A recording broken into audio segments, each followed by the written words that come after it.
السلام علیکم ملګرو، جنید خان ما ICC د T20 ورلډ کپ 2024 سیمی فائنل حواله سره یو ډیره غټه فیصله کړې ده.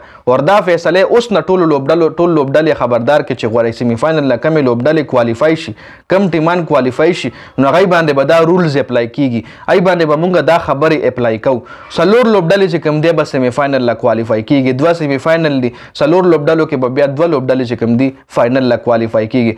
ټوټل کچاري د T20 ورلډ کپ سيناريو باندې خبرو کو نو ټوټل پکې 20 ټیمان دي جی، 20 لوبډلې دي، سلور ګروپ جوړ دي، په هر ګروپ کې 15 لوبډلې دي جی.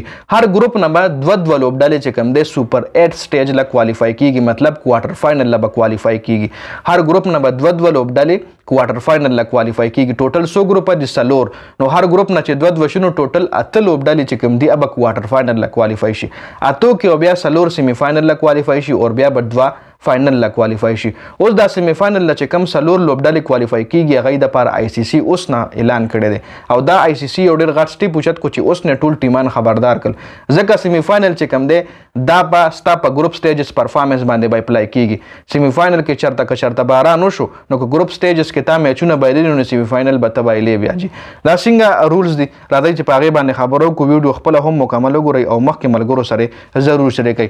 لومبنه سیمی فائنل چې کم نه تاسو ته تصویر ښکاري جی. فرست سیمی فائنل کچره فرست سیمی فائنل کې باران وشو نو دا غي د پاره ریزرو ډے شته. ریزرو ډے مطلب دا کنن میچ د باران په وجه کینسل شونه سبا وروسته سبا هم کې دی شي. ریزرو ډے د ډومبني سیمی فائنل لپاره ساتلې د جی. خو دویم سیمی فائنل چې کوم دی هغه د پاره ریزرو ډے نشته دی.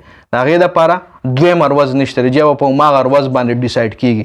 دویم سیمی فائنل تاسو به کتلی د پاکستان او انډیا میچ د پاره تیر شوی او ODI ورلډ کپ کې روز وجه چې ډمنۍ روز باندې باران او بیا په دویم روز باندې انډیا په ډیر زیات سکور کړو هغه میچ پاکستان بایللې هم نو دا دویم سیمی فائنل د پاره ICC ریزرو ډے نه د ساتري او په روز باندې ډیسایډ کیږي. په کوم خبرو باندې به ډیسایډ کیږي، په کوم خبرو باندې دغه سیمی فائنل فیصله به کیږي. نو منۍ خبره پکې دا کچره باران د لاسه کچری باران د لاسه دا میچ خراب شو، میچ انټرپټ شو ډیو ټو رین د باران په وجه باندې نو بیا 450 ایکسترا منټ په ملاویږي جی.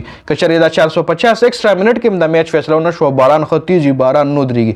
450 منټونه تقریبا نه سونه جوړیږي، تقریبا 9 غنټې جوړیږي جی. 9 غنټې ایکسترا چې کوم دی هغه CC کې خو دي. کچری باران شو نو 9 غنټې ټایم شته دی، 9 غنټو کې پیچ هم وچیږي او بیا به میچ دوباره شروع کیږي. 450 ایکسترا منټ ورکړي او کچری باران ډیرو شرور او پیچ نو چیږي او ګراوند هم ټول لوند دی او باران مسلسل وریږي. دا 450 منټ هم باران ورید نو بیا به ICC پس فیصله کوي. بیا به ICC فیصله کوي. تاسو لخکاری اف د رین سیکنډ سیمی فائنل از واشډ اوټ.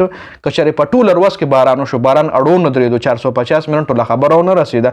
نو بیا به سکیږي، بیا په ګروپ سټیجز کې چې چاخه پرفارمنس کړي لکه اوس دویم سیمی فائنل راغو، لیټ سپوز مثال خبره د پاکستان او افغانستان دویم سیمی فائنل راغو او پاغه ورځ باندې باران شو، باران اونو درې ټول ورځ باران شو.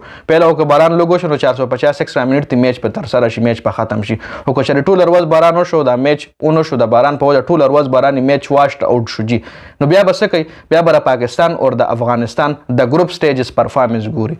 په ګروپ سټیجز کې د رن ریټ څنګه، په ګروپ سټیج کې د 100 میچونه ګټلې دي، 100 بایللې دي، رن ریټ څه دی، پوینټ سمره دي. نو په هغه پرفارمنس باندې بیا یو ټیم چې کم دی فائنل لا کوالیفای کی. نو اس کچره پاکستان په ګروپ سټیجز کې ښه پرفارمنس کړي نو میچ نه بغیر سیمی فائنل نه بغیر به پاکستان فائنل لا کوالیفای شي. او کچره افغانستان ښه پرفارمنس په ګروپ سټیج کې کړي نو بس سیمی فائنل نه بغیر میچ په نه کیږي جو ډایرکټ په فائنل د افغانستان کوالیفای شي. دا سيناريو چې کوم دی ICC جوړه کړی دی جی. نو لکه مخکې به خلکو وی چې سیمی فائنل به څنګه واقع ورکیږي، سیمی فائنل خو مطلب به خو ضرور کیږي. نو سو ICC دا رول کې خروره چې لومبني سیمی فائنل د پاره ریزرو ډے شته. دویم سیمی فائنل چې د کوم لوبډلو راغو نو دا غي کچره باران ټول ورځ وشو نو دا غي په پرفارمنس باندې بیا د ګروپ سټیجز په پرفارمنس باندې بیا آی یو ټیم مون فائنل لا کوالیفای کوي جی. امید لرم چې پیوشي به یک ډیر واستلی مې درله ایکسپلین کو. نو امید لرم چې پیوشي به ډیره زیاته مننه جی. والسلام.